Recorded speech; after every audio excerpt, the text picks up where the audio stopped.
Hello po sa inyo, Scorpio. This is our weekly reading. This is for April 1st to April the 7th reading. Para po sa mga bago, don't forget to click the subscribe button.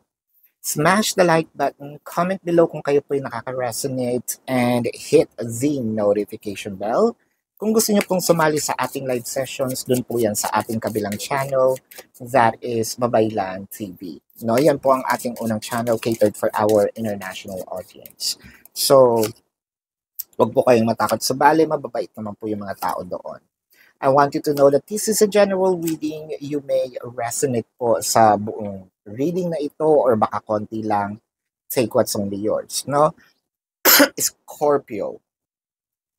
Itong April 1st to 7, I feel like marami tayong pagdadaanan ng mga pagbabago. I feel like medyo hesitant tayo. Meron ka bang plan, no?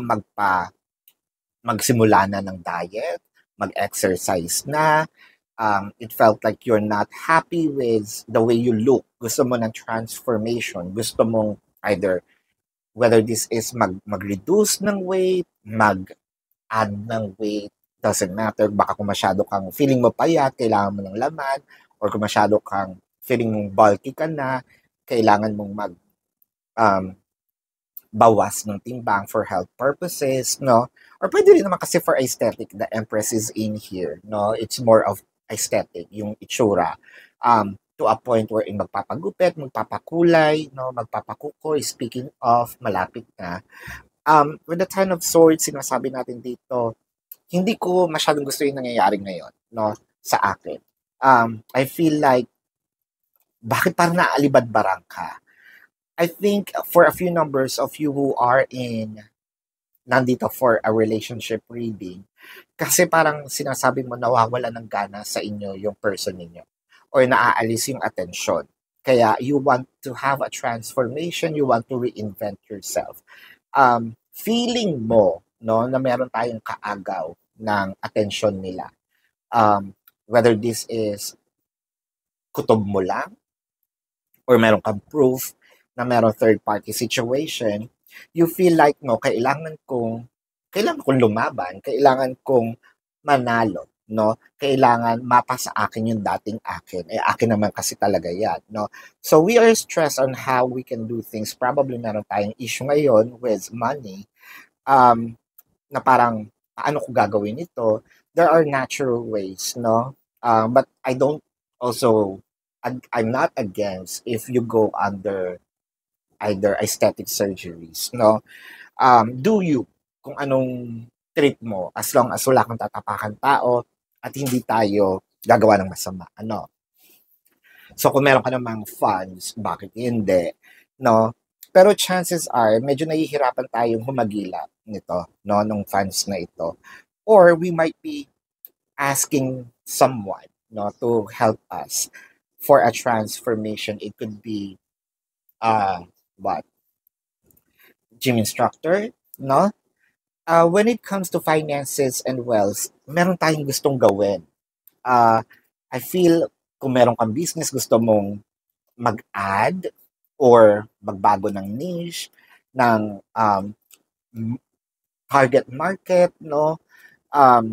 Mag-add ng products, ganyan.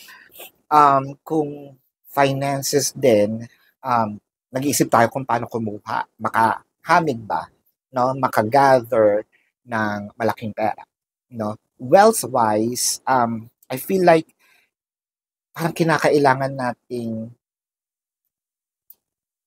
ipakita, umalis, meron tayong kailangan puntahan para kunin itong bagay na ito.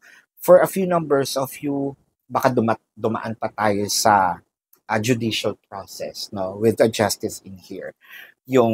It doesn't matter kung nasa Supreme Court, higher court, sa barangay, or kahit yung mediator, no. I feel like kailangan itong gawin kasi parang feeling mo may umaangkin ng hindi sa'yo. When it comes to the career and job, so nandito na tayo, feeling natin na hindi kasi tayo binibigyan ng chance dahil may favoritism, merong politika, no? With the Eight of Pentacles, the Chariot, the Three of Wands, Page of Pentacles, and the Star. Napakaganda kung gagawin lang natin ang mga pagbabagong ito. Napakaganda ng resulta kung bibigyan natin ng time, energy, effort, no? Itong naiisip nating plano. If we're going to work on this, we will surpass the challenges that we have been waiting for and unti-unti dating makukuha up until we are on the pedestal. No? So, if this is financial reading, no? So, kung meron ka mga plano, why not simulan mo na? Chances are, nandyan lang sa paligid kung paano mo magagather lahat ng information na ito. So, either this is through physical na tao, no? Or probably online, no? Learnings from the YouTube University, as long as itong learnings na ito ay masasabi mong certified, no? You need to gather information. Huwag tayong base lang sa stock knowledge. Kasi lalo na when it comes to finances, there are fluctuations business-wise. We have different markets, different strategies that appears every now and then, no? Kailangan din natin mag-upgrade ng ating knowledge, not just the product, but also our knowledge, no? Do some seminars. Probably you're looking, if you're spiritual, you're probably looking for a sign, and this might be a sign, no?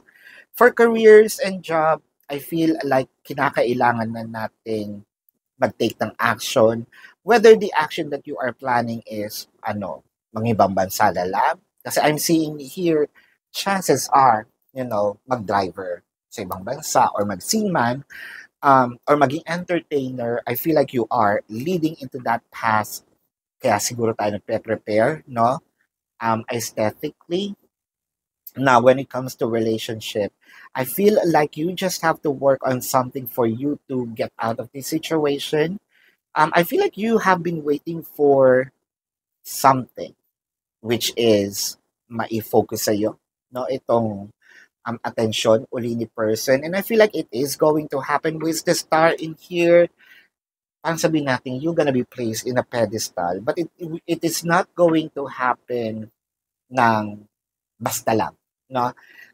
There must be some efforts that should emitted by you, no? So, yan ang iyong reading. Let's check the zodiac sign, pero gusto ko pong ipaalam sa inyo na dun po sa ating kabilang channel, Babaylan TV, dun po tayo nagla-live, no? Pwede po kayong sumali doon. If hindi nyo maabutan, pwede naman kayo magtanong dito sa ating comment section as long as the question po is answerable by yes or no. Pero kung hindi po kayo papatulugin ng yes or no na sagot lang, bumiretso na po kayo dun sa website. Sa description box ng video na ito, there is a link. Click the link, you will be routed to my website. Nandun po yung information, name, number, QR code, amount per question for your reference.